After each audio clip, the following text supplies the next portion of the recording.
All right, ladies and gentlemen, welcome to the talk show. My name is Tej, and I make fishing and fishing-related content. And every Monday night right here at my YouTube channel, we do a talk show, an interactive podcast where we let chat kind of go on and kind of push some of the commentary and ask questions on the fly. And we try to have a special guest every single week. So I'm going to go ahead and without further ado, please give a warm welcome to our friend Ryan Rigged. What's going on, everybody? How you guys doing? Dude, Ryan, thanks for joining us tonight, man. I got to make sure I get you up on the screen like this. There you are. What's up? What's up? There's Ryan, dude. Thank you so much for joining us tonight, man. I know things are crazy out in Texas, but Ryan is a fellow on the line contestant and went deeper in the contest than I did with some really incredible videos.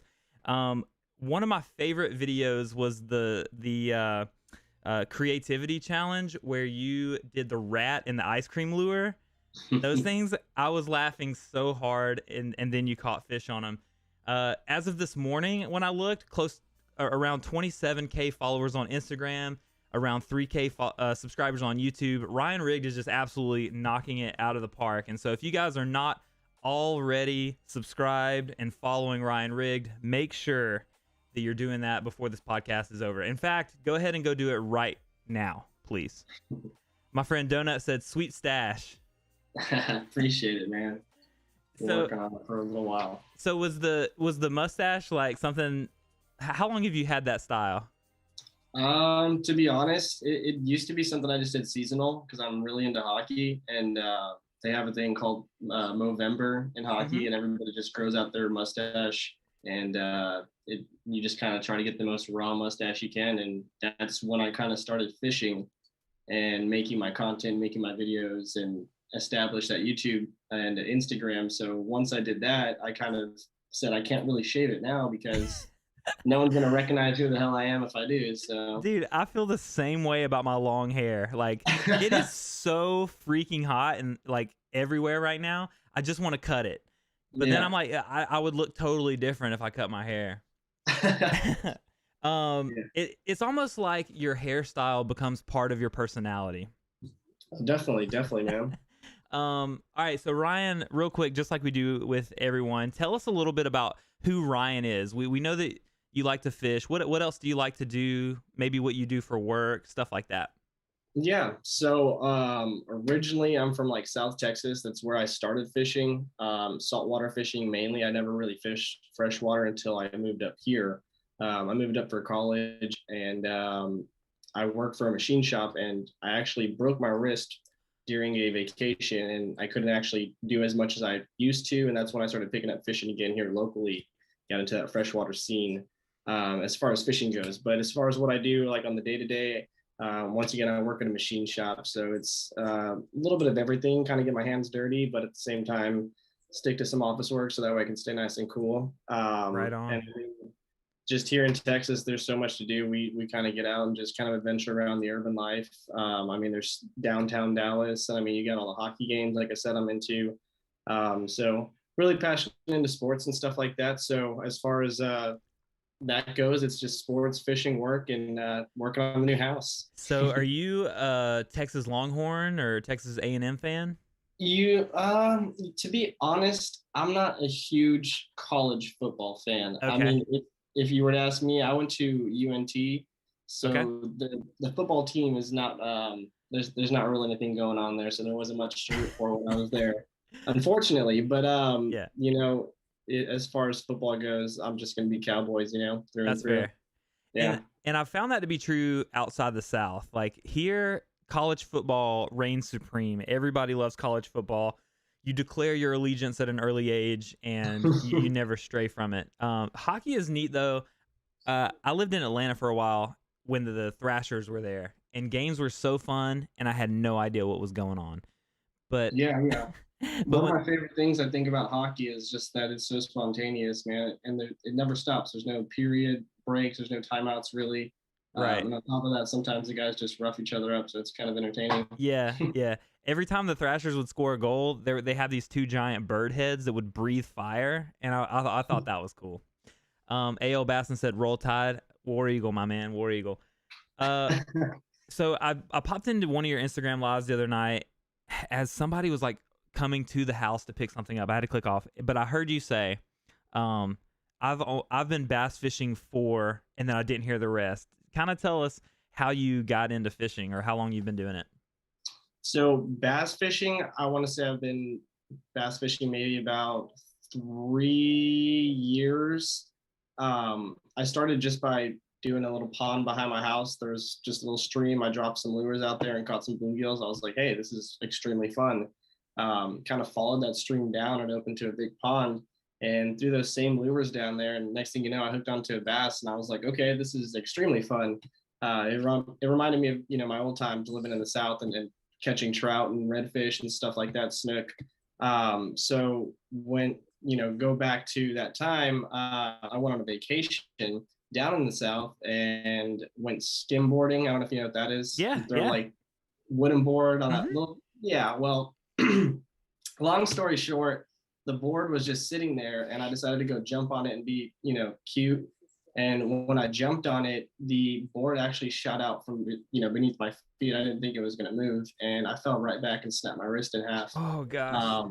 So unfortunately, after that, I kind of had to pick up something that was a little bit more simple that I can do in my time to kill time. But at the same time, I needed to rehab the wrist. Mm-hmm. So fishing was real easy because I cast with my right and I reel with my left. So it just made sense to just pick up right there and just keep on fishing. And then kind of COVID happened and it kind of opened up everybody to go to social media. And that kind of helped me get my little channel going and everything. So that was really neat. So what got you into the content creating side of fishing? Is that something you wanted to do from the beginning, or was there a channel that inspired you?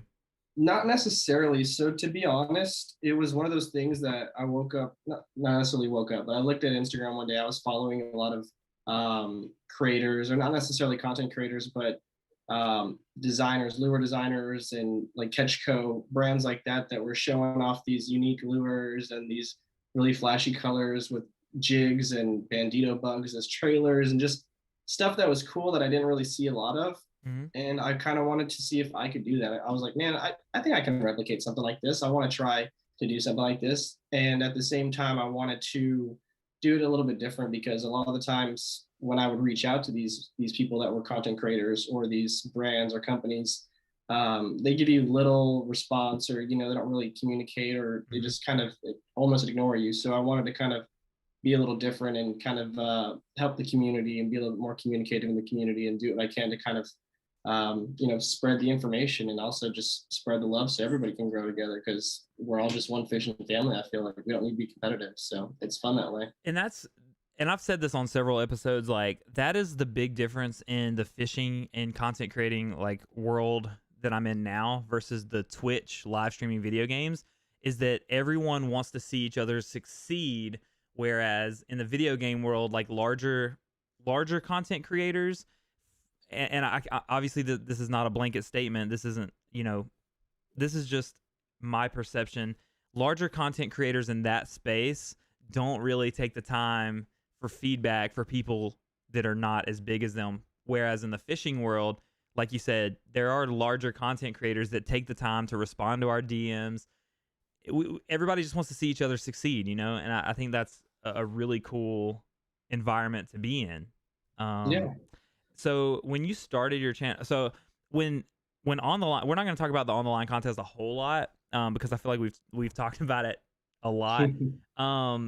In that when we first started and I started stalking all your pages, the first video I see is you're fishing with Weston, and I think it was the one where you tried to break the bottle over the boat, and I was immediately like intimidated, right? I'm like, man, this guy's already fishing with Weston, like I'm super nervous. So did you know him prior to fishing, or did you guys, like when you came into the space, reach out to him and kind of start collaborating? So it's funny you mentioned that because a lot of people, I feel like when they see me, they kind of see a lot of Weston stuff too, because we do fish a lot together and we've been fishing a lot together the past year. But to be honest, Weston just hit me up out of the blue. Wow. One day I was at so many followers and he was just like, hey man, I noticed you live in the same area as me. Like, why don't we get out and fish sometime? And he was already someone that I followed. So to see that message, it was like, oh crap, like Weston's hitting me up. This is cool. Mm-hmm. But it was one of those things at the same time where I wasn't really into this fishing content creating thing. So I'm not so, I don't want to say I'm not so stargaze, but it just wasn't so like, I wasn't so awed by it. I just kind of took it like, man, this is a really cool chance to fish with someone that knows a lot about fishing, Mm-hmm. and maybe I can learn from them. So it just kind of kicked off from there, and I feel like ever since then, it's just evolved into like a good friendship, and we kind of throw ideas back and forth at each other, and it's just one of those situations where we kind of help each other build off each other. But it's just came out of the blue, man. He hit me up, and to be honest, he's one of the most genuine guys that I've met fishing. One of the first times I met him, he was like, "Hey, you want to come out kayak fishing?" And I was like, "I don't have my kayak." And he was like, "Don't worry, I got my kayak." Cool. Just stuff like that where he just throws out the offer and just does the full offer, doesn't even just hold back. And it's just really neat to meet people like that in this industry. That is really cool. And one thing I'll say about Weston too is the first time I ever DM'd Weston, I think was I saw that video of those two clowns that were like trolling Weston, like saying that he was a fake and all that stuff. So I sent that to him. I was like, "Hey man, I don't know if you seen this or not." And then he was like, "Dude, thanks," and he watched it. And then like literally, he's got over 100K followers. I sent him a DM about making his channel banner and just how difficult it was, and he just hit me back. It like from my perspective, I was gonna ask you if he was the same off camera as he is on. Like, just it's so cool to see these larger guys so down to earth and really care about the guys that are coming up. No, definitely. And I feel like he's definitely like that, to be honest. And it also, um, I'm learning from Weston. He wasn't also one of those people who came into the industry fishing. Mm. So he also, like when he met John B and got into the Guggens and stuff like that, it was also just them reaching out. So I Yeah. feel like he's kind of giving back the same way he received. So it's pretty Sick. cool. That's so good to know. Yeah. Cool. So we're once again, chat, if you guys have any questions, you can either ask them on the fly, and if it's on topic, we'll definitely dive into it in the moment. And if it's something that's crazy off topic, or you have something specific that you want to ask, we'll have time at the end for a Q&A. And this kind of podcast or talk show is all about fishing and content creating, and where those two things overlap. So let's talk about fishing first. How is the fishing scene in Texas right now? Because in South Carolina, it is almost impossible to catch a bass. As far as fishing here goes, man, it is pretty darn hard too. If you're not out like first thing in the morning, I'm talking like sunrise, throwing top water, you might not get the bite at all. And during the day, it seems like they're just running down into the center of the lakes and ponds, and we're throwing drop shots, cranks. I mean, under spins, anything you can think of, 6-inch baits, 4-inch baits, Ned rigs, and they're not hitting it once it hits about 10, 11 o'clock in the evening. So it just seems to be early morning bite is the way to go. And frogs have been crushing it for me lately, just working them slowly off the edge, right through those little grass patches, lily patches, and stuff like that. Have you had any luck on the new mini filthy frogs? I saw you caught the one in the video. Yeah, so I haven't really had a chance to fish them since that one video that I just threw together. But I'm actually planning an Austin trip where I'm going to be doing some pretty intense fishing. And then I'll probably actually try to get out sometime this week and try it again. The thing about, fishing here in Dallas, it is so urban. To find areas where the fish are going to bite frogs, it's almost like you have to get on a kayak, and once again, you have to get out there early in the morning. So it's kind of just been a pain, and having work and stuff, it's a little hard to get out there right now, but we'll make it happen. I know fisherman dad Jimmy just put out a video tonight, and I haven't had a chance to watch it yet, where he's fishing with them. I finally got mine in, so I think you'll start seeing people using them more and more in the YouTube space. But I caught my first fish on a frog last week, and there's nothing like it, right? When a fish blows up on a frog, it like my heart just stops for a second, right? It's so exciting. Yeah, it's probably my favorite form of fishing. It took me a while to figure it out and to get it down, but now that you actually have that junior size frog, you'll probably notice the difference I would just recommend throwing nothing but that junior frog and just trying to figure out the bite, because those junior size frogs, they definitely take them down a lot quicker, and it allows that Mm. hook set, to get in there a little bit more secure. So that's definitely something I would recommend. You just keep on throwing. But that frog bite, man, there's nothing like it. The only thing I would compare it to is like a big swim bait where you just see them come up and splash at it. It just gets that heart pounding. Right. So I'm glad you said that, because when I caught this frog, everybody's like, "Yo, when they hit the frog, you gotta wait, you gotta think it out." What's up, Colby? Good to see you, man. Um, and then you set the hook, and so you see all these epic frog fish where the frog is like stuck to the roof of the fish's mouth. Mine was by the bottom lip, so I was like, I am so fortunate to have this fish right now, because I Mm-hmm. know I set the hook too prematurely. So I'm excited to get out there and start using those little frogs and see if I can make something happen for sure. Yeah. Um, but yeah, fishing in South Carolina has been absolutely awkward. I was telling Ryan before we went live, that I fished a tournament. You guys will see the video in like not this week but next week. And it's really short because I didn't catch any fish. The guy on the boat, my boater actually caught 2 fish, but they weren't weighable. In the Santee Cooper lakes here, you have to have a 14-inch fish, and 2 people in the tournament, they were also on the same boat. Each weighed 1 fish in to take first and second. So it was a pretty miserable day out on the lake. You get lucky if it was on the bottom. Yes, I was. I know I was lucky, but I was so hype anyway. Um, Pond fishing's been trash. Absolutely, man. I try to get out on the ponds here in the neighborhood. They're just impossible right now. So one thing I wanted to talk to you about too is a recent video that you did, and one thing I was going to say about how cool it was seeing you and Weston fish together is how he will pick up your camera and film for you as well. I think that's because you see that with Lojo and Ao as well. Even though Ao is stepping away from Lojo as the cameraman, like how willing these guys are to help you guys get the shot.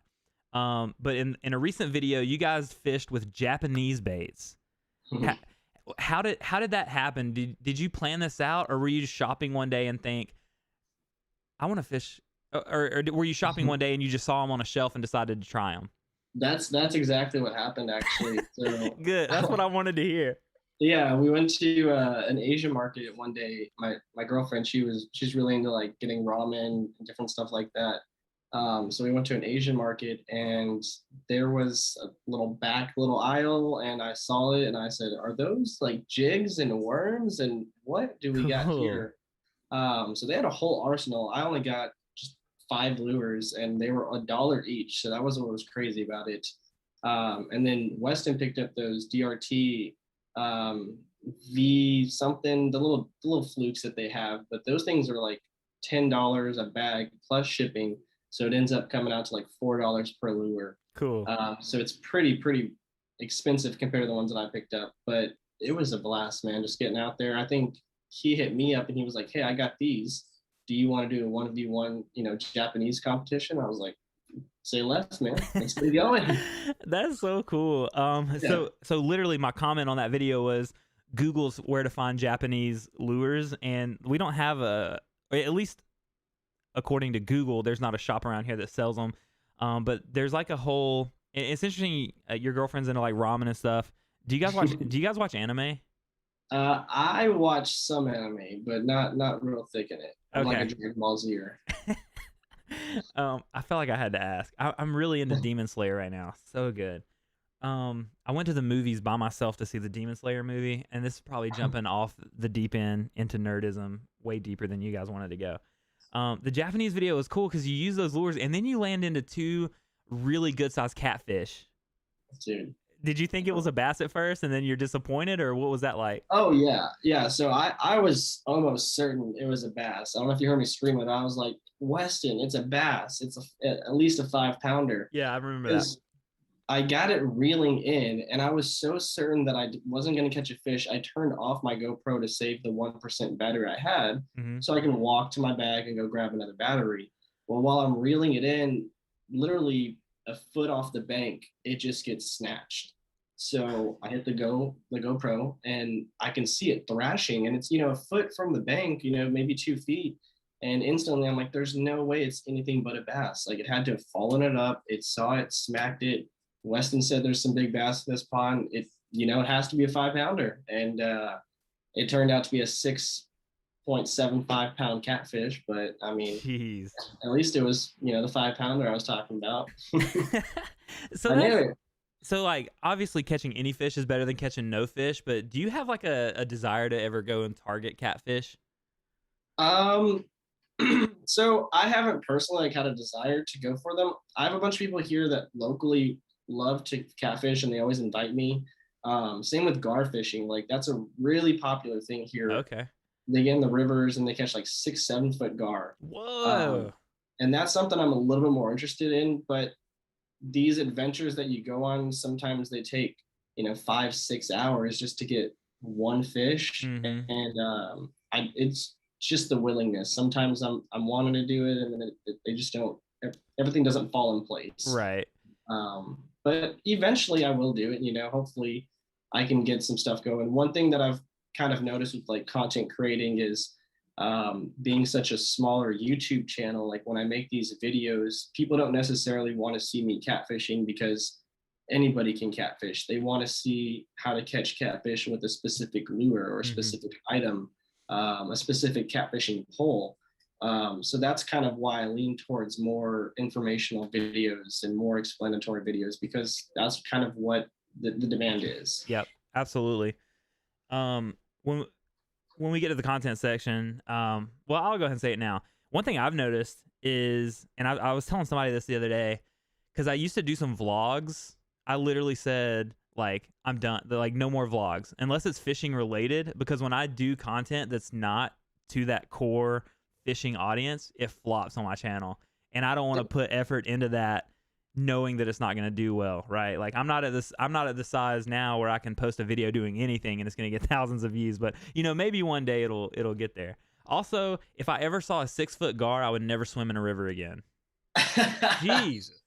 Well, yeah, they have them quite often here, man. You'll see them all over the place, especially in the ponds that we'll fish. You'll see little 3-4 footers, and they'll come right up and look at you and then dive right back down. Yikes. And we have them here. I've seen them. I had a buddy that worked at a fishing store one time. I went to a seminar on how to catch gar, and but I never got into it. They call it trash fishing here because you don't really eat gar, right? Like they're too bony. Yeah.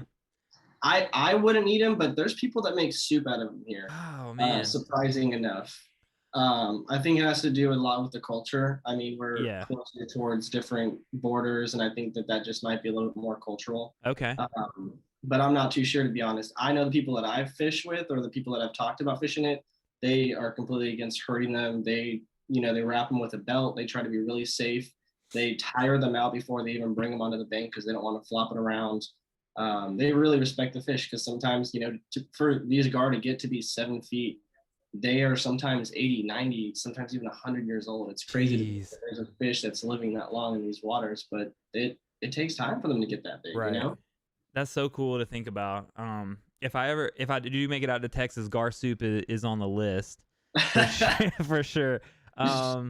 You'll put me on some gar. I don't know that that's something that I want to target. Now I will say that I got invited to so I'm new to like the outdoor scene. Like I'll hold a bass all day, but if I reeled up a 6-pound catfish, it would take me a minute to like muster up the confidence to grab this thing. So I actually got invited to go catfishing tonight, but my wife and I had a sushi date. Do you like sushi? Oh yeah, I love sushi. And then I had a date with you, and so I was like, I can't go tonight. Let's go Wednesday night. So hopefully I'm going catfishing Wednesday night. All right, let's see. Let's check in real quick. And the thing is, like, to clarify, Colby, is like if it's gonna fly, if it's something that people aren't gonna watch on your channel, and I've just kind of seen over time that when it's like, hey, we're going to the aquarium, like my YouTube audience doesn't want to see that as much as my family audience might. It's just, and I get that. I get that. You'll put me on some gar. I don't know that I want to target gar.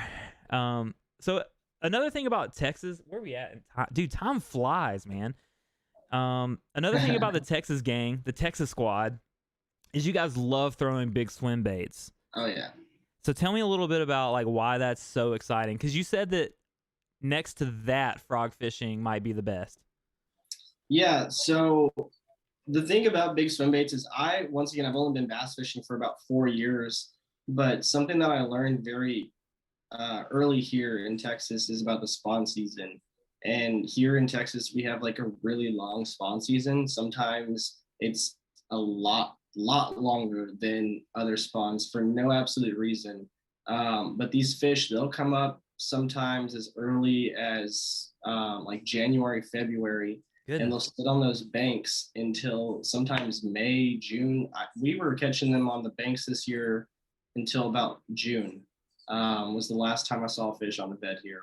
And that's post spawn, but it's just one of those things where I learned back then, if you throw a big Gantrell Junior, swim bait, they're a lot more likely to strike that because we got so many bluegill in the water and it just imitates that pattern.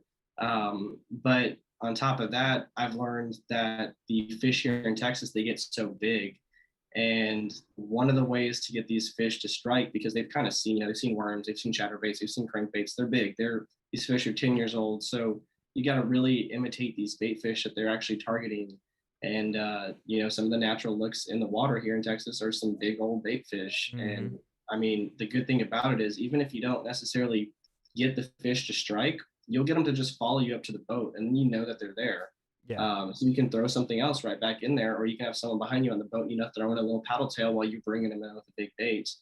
But like for someone like Chris Zaldane, like, these pros out here, they really preach it very well.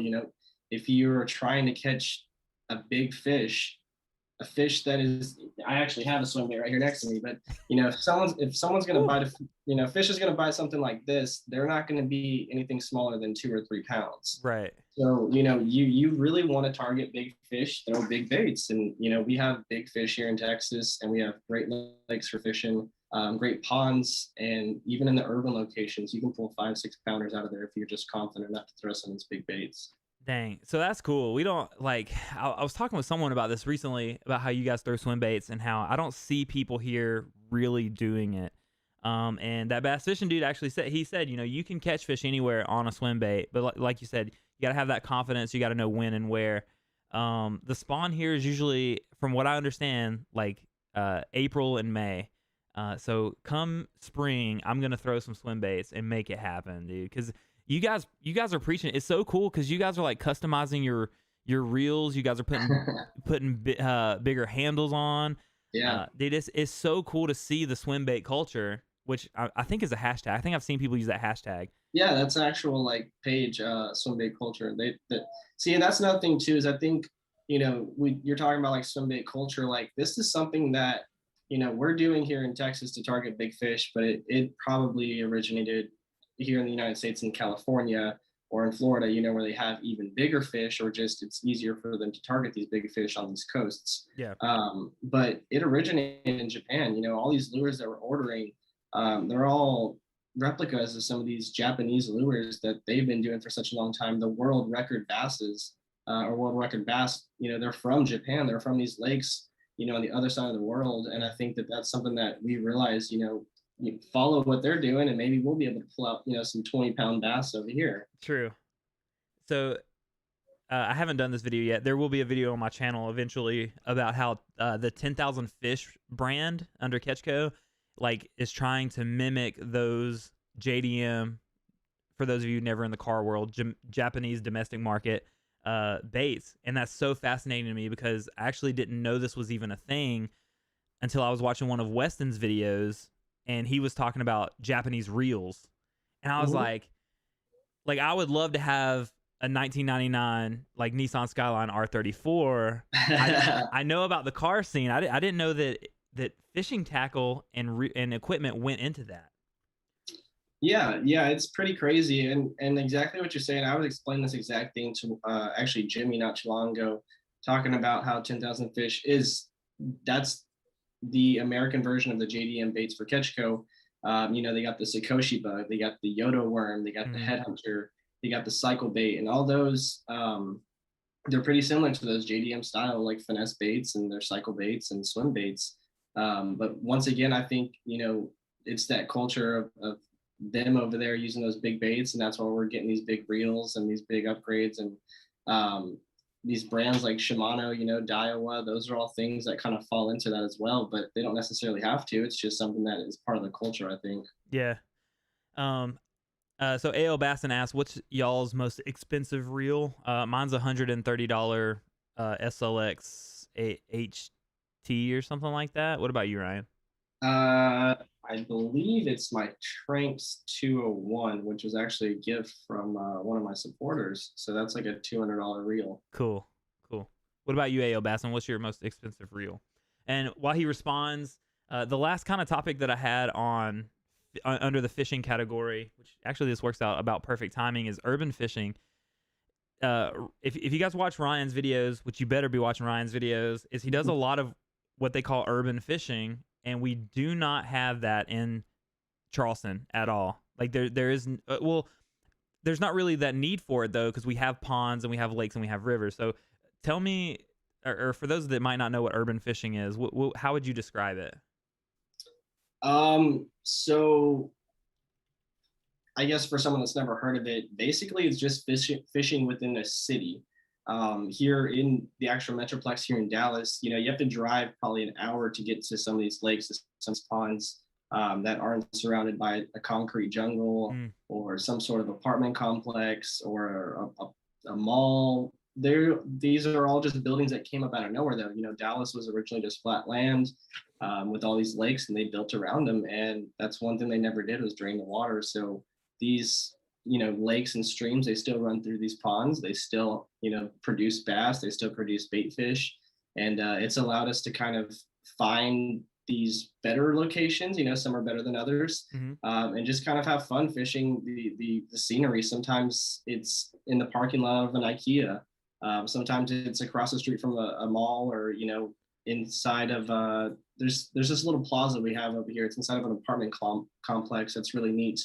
But more recently, they're trying to crack down on it over here a little bit in some of these cities.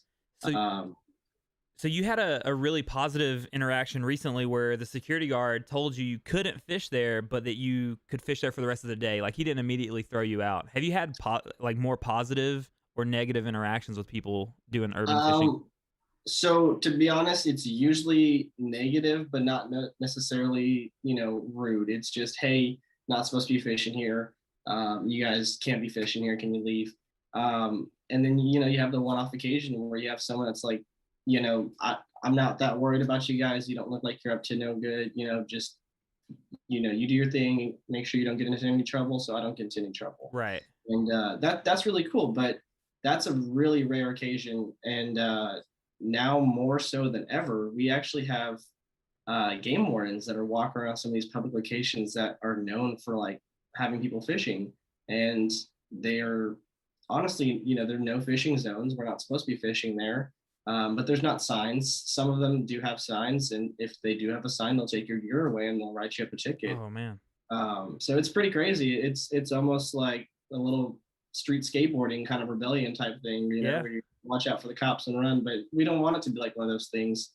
And I've actually talked to some of the guys, what if we talk to the city and say, if we, have a park that you give to us that we can maintain and, put bait in it and put bass in it, will you allow us to fish there? But I think, that's kind of a long reach right now to ask some of these people. Yeah. It's so cool to, like, I remember being 16, and Coot just popped up in the chat. Can relate to being 16 and like street racing. It kind of feels like you've got that adrenaline like going at all times, because you never know when something could go down. You never know if there's an official or a cop around the corner. But it's so cool to see you guys go and pulling fish out of, like you said, like business parks, out of ponds at business parks and things like that. Whereas like me, it's like I don't know that there's anything like that exists here. We actually live, they call it the low country because it's below sea level, and saltwater fishing is huge here. People love fishing for reds, and I think I would love it. I haven't got into it yet. But it's so cool to see you guys out there, and I think it's cool. Like you guys all seem to have a mature kind of feel. Like even like if you're not supposed to be there and you're asked to leave, you guys just leave. Like you guys aren't jerks or like tools to the people that are just doing their job. Yeah, yeah. It's actually funny you say that too, because like 2 weeks ago, I was fishing a golf course, and we're probably not supposed to be fishing golf courses. But we were just fishing it, and we're literally in an area where we had to walk to walk off a path, cross some rocks and water to get to. And some golfers started yelling at us across, no fishing, no fishing. And but instead of yelling it that way, they said, what are you effing Oh, geez. stupid and this and that. Yeah. So we just right away were like, whoa, that escalated really quickly. So Yeah. we started walking away. Next thing you know, they actually came up to us and started just chewing us out. And it's a whole story. I'm gonna have a video about it pretty soon. Okay. But yeah, man, that's probably the worst it's ever been as far as altercations here. But we try to just be respectful. I mean, if you ask us to leave, we're gonna leave. But I think that's the only time I've ever kind of got a little ticked off Yeah. while someone was asking us to leave. And y'all will see. Have you ever fist fought anybody? Maybe when I was in like high school. I wouldn't even think about it nowadays. Yeah, as an adult, man, it's just not worth it, you know? No, there's too many consequences. Mm-hmm. No, yeah, I'm like jail. No way. No. Man. Fines. No. I Look. might lose a job. No, thank you. Look, Yeah. I'm soft, man. I wouldn't make it in jail. I don't even want to find out. That's my thing, You yeah, you posted a reel the other day where you like, I'm fired, and like I was like kind of skimming through, and my wife was talking. I was like, hang on, Ryan just posted this reel, and then I saw that it was, you were kidding, and I was like, oh man, I thought maybe something had happened. I was like, I don't even know what Ryan does, so yeah, it's not worth it. I was just screwing around at work. Yeah. I have a pretty lenient job, where it's just like I said, a machine shop, and one of my friends was hosing down the forklift and I threw a mop at him. So He's just another day at work. Cash said they got ponds at that jail. Probably not. Probably not the ponds we want to fish. So A.L. Basson said, I don't understand why people won't just let people just fish. And I agree with you for the most part. But I think a lot of times you'll see people have taken advantage of situations and not cleaned up after themselves, or completely like just disrespected nature. And I mean, honestly, if I have a private property and people like are uninvited guests on my property, and they're on top of that not respecting me and my stuff, like I would ask people not to fish, because you hate to see it, but a lot of times a few will ruin it for the majority, unfortunately. So yeah, very true. Yeah. So let's transition now. We talked about fishing. Let's talk about content creating, because I know that you're gonna have some really good insights. Ryan has some reels that have 1 million views on them. Dude, how does it, my brain just can't wrap my head around 1 million plays. What does that feel like? It's honestly always surprising, because it's reels that I think will do okay, but they're not necessarily anything that I'm like, this is going to take off. This is going to be great. This is perfect. And the next thing I know, I'll look and it'll be, I'll look and it'll be 100,000, and it'll be 200,000, 300,000. And right around then I'm like, okay, this is gonna putter out. And then next thing I know, I think that one of the videos is actually like 1.8 mil, which is cool. Why is it even still going? But I'll take it. It was there was two, right? That's hit 1 million. It's the frogs, and yes, it's the bass under the log. Yeah, I have those two that have hit 1 million. And one thing that I've kind of realized is, if you just give someone a reason to click on it, like they don't know what's going on, or it just looks interesting real quick, ask a question in the actual, little viewing screen that you have before you click on the reels. That's what triggers people to at least view, even if they're not necessarily liking the content. It's initiating that view, and that's, allowing your channel or your page to get new viewers, which ups your algorithm, which then just expands everything. And that's what we're kind of learning on Instagram right now, is that everything is reels.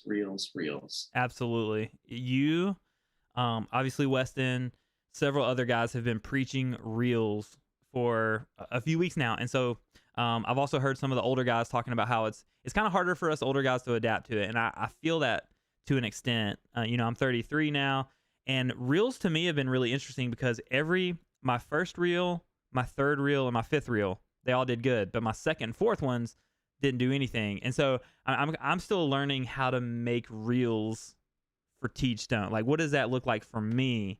But if if you want if you would agree or disagree, I think you would agree.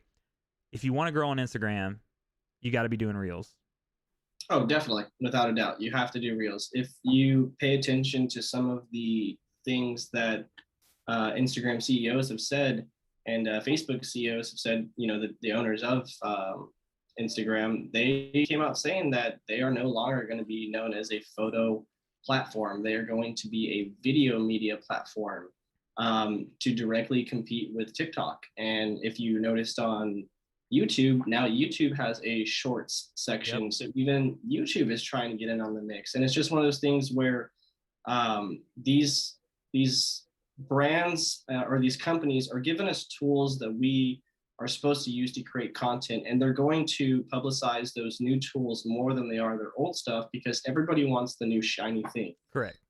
So you kind of just have to go with the flow, and it's not even necessarily has to be anything complex is what we're learning. If you have a picture of, or if you want, normally I'll take a picture of a frog lure. Mm-hmm. Now let me just do a video of it real quick and show you a few aspects and add some music. Boom, there's my reel. And it's not taking a ton of creativity, but if you look at the reels, you'll get 5,000 views sometimes on just something like that compared to maybe 100 likes on a photo. And it's just because photos are becoming obsolete on Instagram. It's crazy. Right. I've seen I get a ton more followers comparatively, right? I'm still at like 930-ish.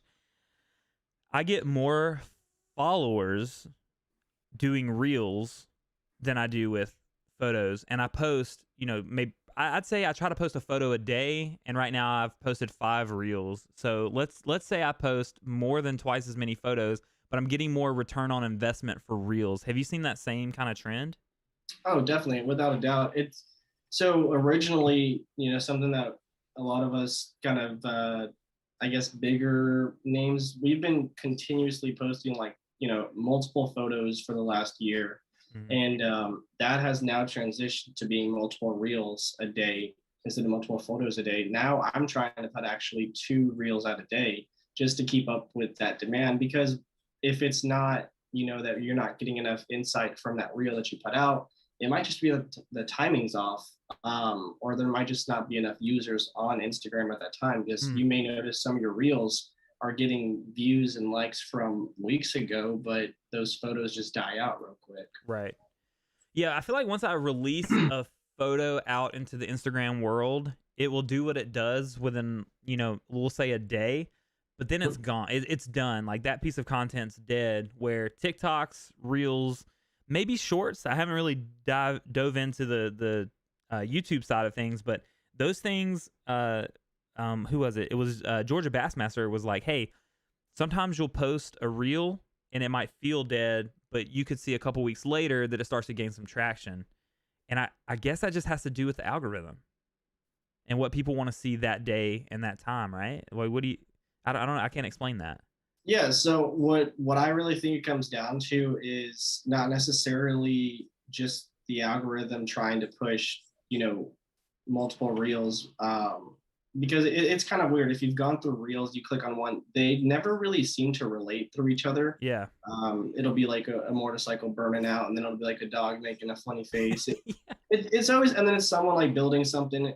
They never correlate. So I think sometimes is, if you do get put in a fishing mix, it's not necessarily someone catching a fish, but if you're in those hashtags, if you're in that certain mix, it might put you in that certain feed. But also if they catch you, posting one of your reels, I think if they scan up, it'll try to show them some of your other reels, which helps, build those views. It's similar to YouTube. When you watch a video, it's going to recommend those videos again because it realizes that you're interested in it right away. So it picks up on those things, and it definitely is something that Instagram's using as a tool to just try to get all these followers. Another thing that I noticed is like Instagram has 21 billion followers, and TikTok has 4 billion. So they're definitely trying to keep that leverage before it shifts, because that's 4 billion people. If they lose that, that's a quarter of their users. So and we gotta keep up.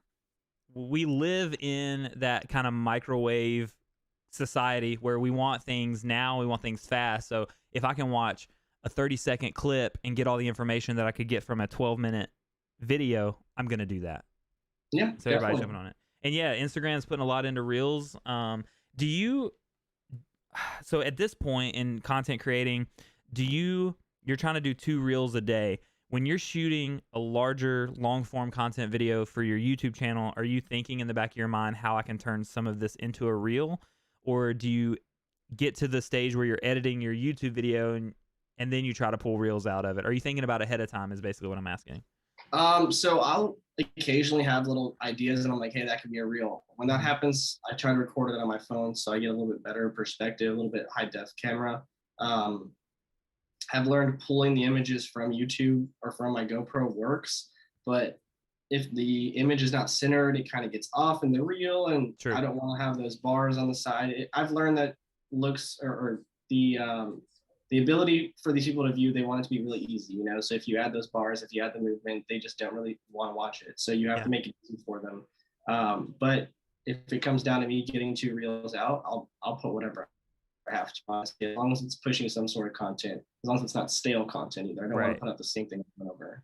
Do you have a schedule for how often you want to release a long form video to YouTube? I try to typically do 2 videos a week and try to do like Tuesdays and Thursdays. Okay. Just because it seems a little easier, but I think I'm getting to the point where I have so many videos stacked up right now. I'm just gonna have to start knocking them out, and as soon as they're done, I'm just gonna put them up the next day. As long as it's not, you know, 2 in a row, I try to keep at least 1 day in between, so that way if people miss the video, they have another day to view it instead of them just going and viewing the new one. Do you script those out, or do you have like a journal or like a notepad where you have a ton of ideas? I'll write down quick ideas if I have them. But a lot of times it's spontaneous. Some days we'll just, you know, want to get out and fish, and depending on what we're doing, I'll say, you know, I'm only going to fish this lure. But once again, like I said, when it comes down to it, it's about like the demand, and I've learned a lot more of my views come from showing people about a specific item or a specific lure. So that's typically what I try to at least keep my videos towards. If I'm going to fish a pond one day, you know, we want to fish just those Japanese lures. We want to fish just top water over here. So I can at least keep the video in one sort of area. Right. And so we talked earlier about collabing with Weston, but also Jimmy. You guys do a lot of stuff together as well. It's so cool to see like the whole squad out in Texas, like doing things together. Do you guys like just fish together as much as you can? Like, would you rather fish in a group, or are there times where you'd prefer to go out by yourself? Honestly, I always like to fish with at least one person. And I feel like that's how everybody else is here too. It not only is one of those things where we can help each other create content, get photos, get shots, but it just allows you to be a little bit more of yourself. You're not so stale and just sitting there quiet.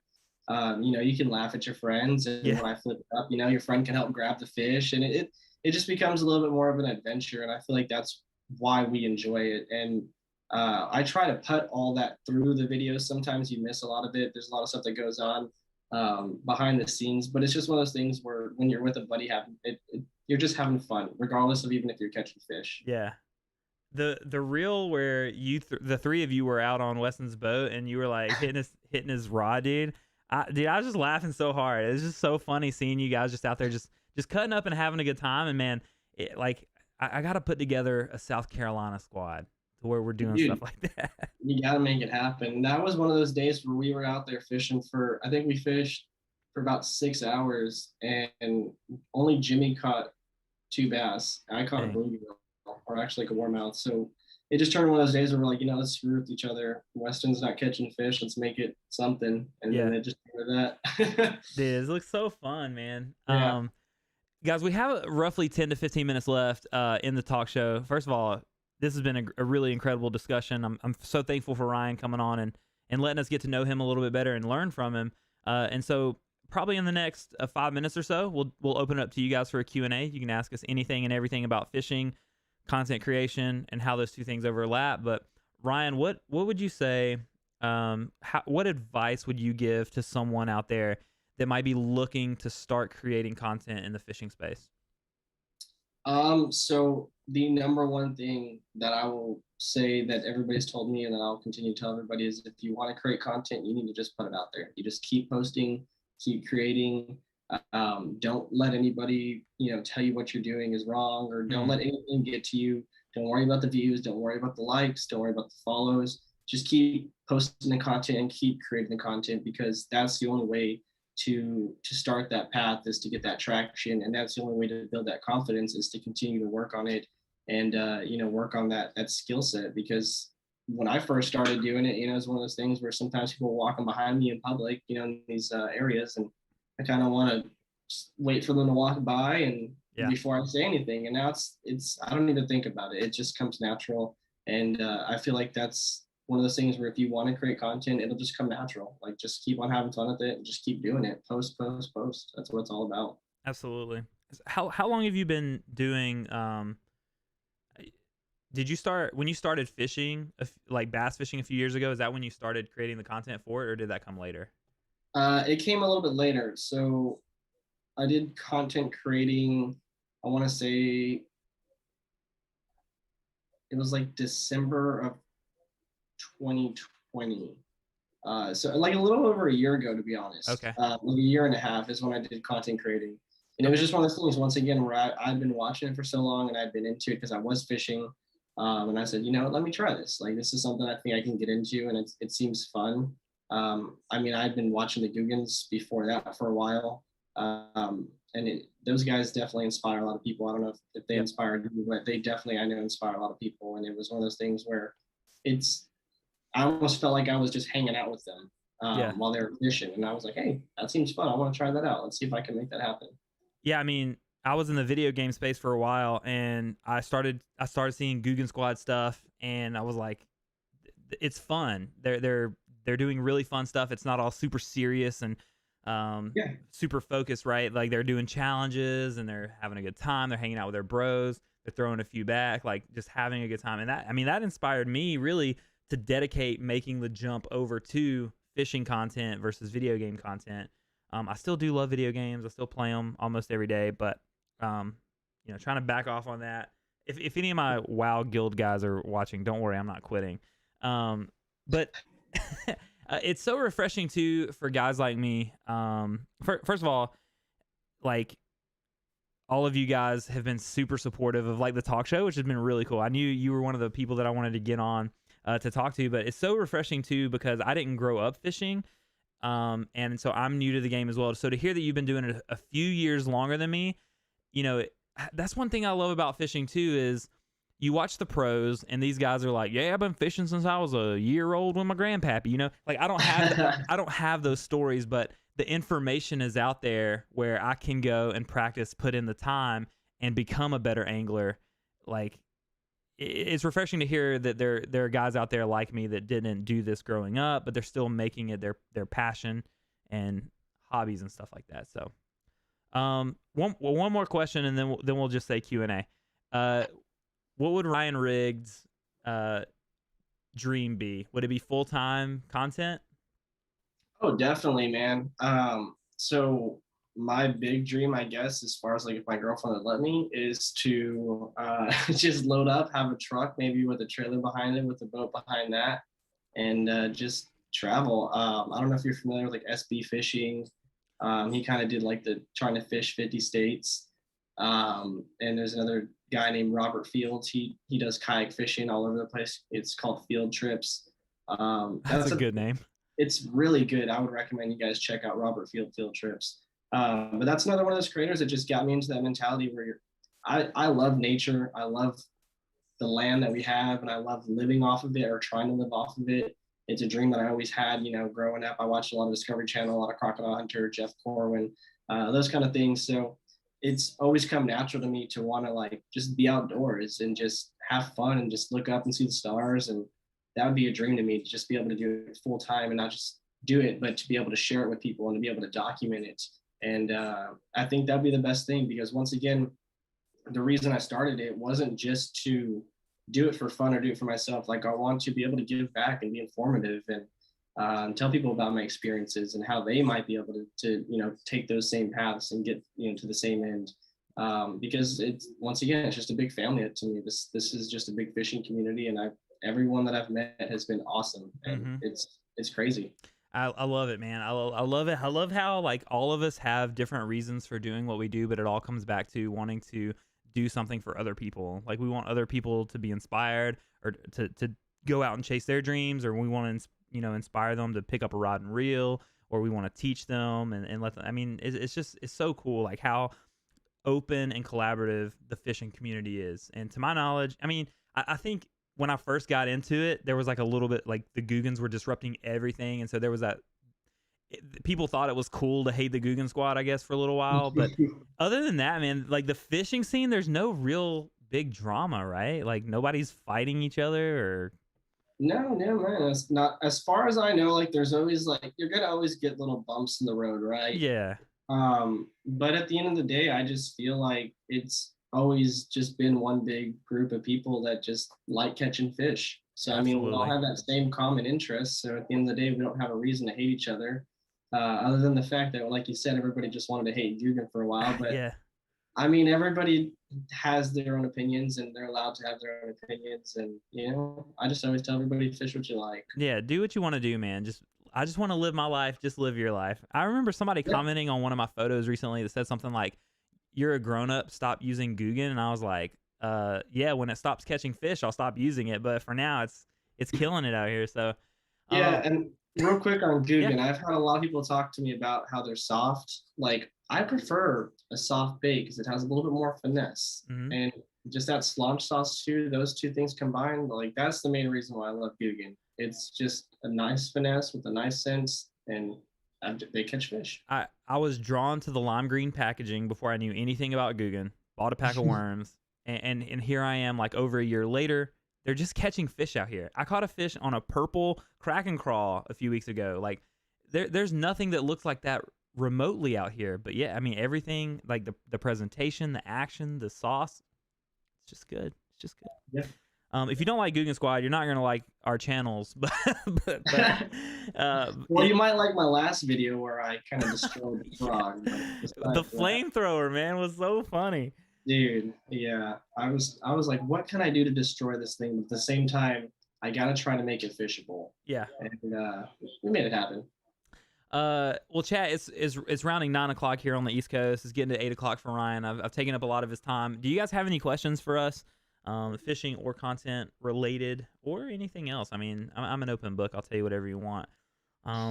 As you guys are typing, if you're typing, just once again, so thankful for Ryan and his stuff. Make sure you're subbed to his YouTube, following him on Instagram. Are you on TikTok as well? I am, but I haven't been doing too much stuff on the same thing. Ryan Rig on everything. Okay. Trying to keep it simple. Where did the name Ryan Reid come from? Once again, when I did my creating, I originally did fishing with Ryan, and I was like, that's just no, like everybody does fishing with whatever. So I was like, what's something that is with an R that just rolls? And I was like, rigging with Ryan Rig. Boom. Got it. That's good. It's good. Yep. And your logo is the little bobber. I like that. I think that's really cool. Yeah. I try to do a little something outside the box that didn't involve a bass eating something. So Colby asked, I popped in later, did y'all do an OTL recap? And I said earlier we weren't really going to talk much about the contest because we've kind of talked about it into the ground. But I mean, Ryan, if you wanted to give a recap, like what was your overall takeaways and experience with the On the Line contest? So I loved it just because it was so much fun to once again like meet so many different creators and so many different people that are interested in fishing and content creating. On top of that, I got a ton of free gear, which you have to love, right?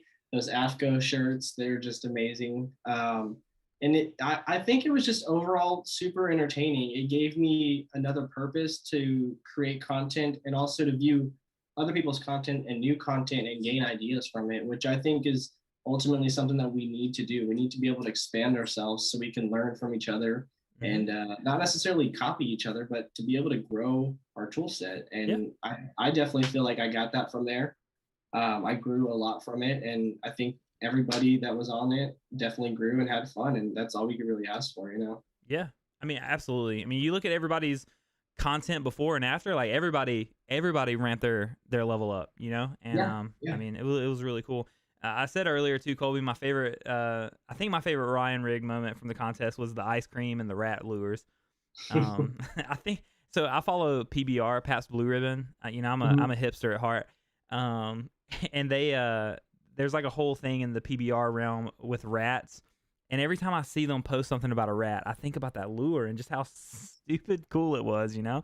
It's funny because I actually boxed those things up and put them away because I wanted to remember. Like I kept everything from on the line because I was like, this is a moment I might not ever get again. And I know that it's going to be a memory because I'm only going to try to grow from here. I'm only going to try to do better. So I have all those things put away, and yeah, man, that was a lot of fun. That rat lure was so cool. The rigged rat for the win is what Colby X said, dude. Absolutely. We need to patent that thing and get it out there. Dude, I wish. I'm gonna talk to Eli and be like, hey, what's going on? Eli, hook us up, man. We need a Ryan rigged rat lure. I would buy it. That buy was fun. You guys got any other questions for me or for Ryan? Well, I don't even know where my Spotify is right now. All music, by the way, just in case, all music that I use on the live stream is actually through streambeats.com, or if you search up Harris Heller on Spotify. I know he's big in the video game realm, but it's all royalty-free music that you guys can use on your videos, on your live streams. You don't have to worry about YouTube striking you down. So, what do you use for music, real quick? What do you use for music in your videos? I've started using Epidemic Sound. What do you use? I use Epic Sound. Originally, I used YouTube Music, and then before that, I actually have a friend here that creates music, like electronic style music. So I used him for a while until he got on with the record label, and then I wasn't able to use it. Right. So, man, that's cool. That's so cool. Yeah. Any last thoughts, Ryan? Anything you got for us? Anything you'd like to leave us with? It was great, man. A lot of fun. I really appreciate all the questions, and I mean, just touching with you. I mean, we definitely need to try to get everyone together and maybe do like a big group meeting, or maybe we can do something like that sometime and get a few more opinions in here and a few more questions in about the on the line, or just something like that. I mean, there's plenty of good creators, so we can definitely get some more stuff going in the future. You heard it here first. On the Line reunion show coming soon. Yeah. Awesome. Dude, that'd be fun. Dude, yeah, I really appreciate you, man. Like I said, I really wanted to be able to connect with you and get to know you a little bit better, because, man, we're building this community from On the Line, of these creators that met each other, and I can't say enough how much, like, I just appreciate all you guys. That's my favorite takeaway from the whole show, from the whole contest. Definitely. Was getting to know you guys. So, all right, man. Well, I'm gonna hang up with you, and then I'm gonna sign off on the podcast, and I'll shoot you a DM in just a few minutes. Awesome, man. I appreciate it. Thanks, everybody. We'll see you guys later. All right. Thanks, Ryan. See ya. See ya. Chat, thank you guys so much for being here tonight and hanging out. Let me make sure this is still on Harris Heller, by the way, so I don't get demonetized. Not that my podcast is monetized. I mean, hey, if you want to sponsor an episode for $20, I mean, maybe. Hey, but seriously, thank you guys so much for coming and hanging out and talking with me and Ryan. I love Ryan's content. I love his energy, his enthusiasm. I love everything about his content, and I know that you guys will too. You guys love my stuff. So make sure you're following him on YouTube, Instagram. He said he has TikTok, even though he's not paying a lot of attention to it. Everything is Ryan Rigged. Super cool guy, super down to earth. Thanks again, Ryan, for joining us. Next week's guest has not been confirmed, but I have a couple people lined up in mind, and I'll let you guys know as soon as I know. And if you're a content creator or angler out there and you would like to come on and talk about fishing and content creating or anything in between, let me know. I'm open to suggestions. I have a few guests in the works that could be really fun. I mean, every guest so far has been fun. At the end of the day, guys, if you're not having fun, you're doing it wrong. It's just so fun. But I'm signing out now. I'm going to hit you guys with the ending screen, turn the music up. It'll make this nice little ending transition. And I will see you guys Wednesday for the video drop.